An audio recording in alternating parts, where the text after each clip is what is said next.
ಹಿಂದೂ ಧರ್ಮ ಅಪಾಯದಲ್ಲಿದೆ. ಹಿಂದೂಗಳೆಲ್ಲರೂ ಒಟ್ಟಾಗಬೇಕು ಅಂತ ಪ್ರಶ್ನೆನೇ ಇಲ್ಲ. ಆದರೆ ಹಿಂದೂ ಸಂಘಟನೆಗಳು ಕೂಡ ಒಂದಾಗಬೇಕು, ಒಟ್ಟಾಗಿ ಹೋರಾಟ ಮಾಡಬೇಕು ಅಂತನ್ನುವಂಥದ್ದನ್ನ ನಾವು 25ನೇ ವರ್ಷದ ಈ ದತ್ತಪೀಠದ ಹೋರಾಟದ ನಿಮಿತ್ತವಾಗಿ ಒಂದು ಸಂದೇಶವನ್ನು ಕೊಡ್ತಾ ಇದ್ದೀವಿ.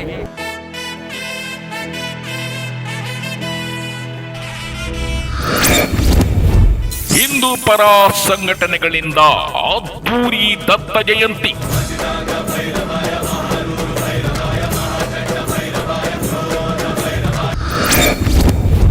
ಪ್ರಕೃತಿಯ ಕಾಪಿನಾಡು ಸಂಪೂರ್ಣ ಕೇಸರಿಮಯ.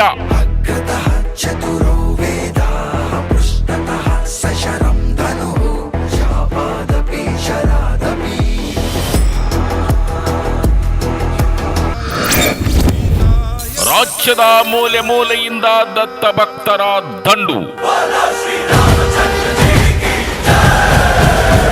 ರಾಮನಾಮ ಹಾಡಿರೋ ರಾಮ ಬರುವನು, ಅವನ ಹಿಂದೆ ಹನುಮನ ಇದ್ದೇ ಇರುವನು.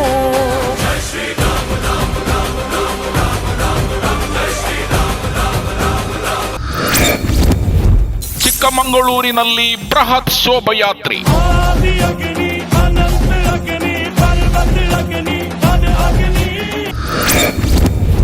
ಪೊಲೀಸರ ಸರ್ಪಗಾವಲು, ಭಾರೀ ಬಂದೋಬಸ್ತ್.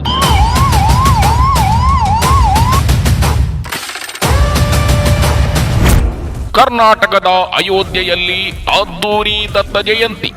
ಈ ಕಾರ್ಯಕ್ರಮದ ನೇರ ಪ್ರಸಾರ ಸುದ್ದಿಗಾರ ಲೈವ್ ನ್ಯೂಸ್ ಹಾಗೂ ಸ್ವಯಂ ಟೈಮ್ಸ್ ಚಾನೆಲ್ನಲ್ಲಿ ಡಿಸೆಂಬರ್ 3 ಹಾಗೂ 4, 2025ರಂದು.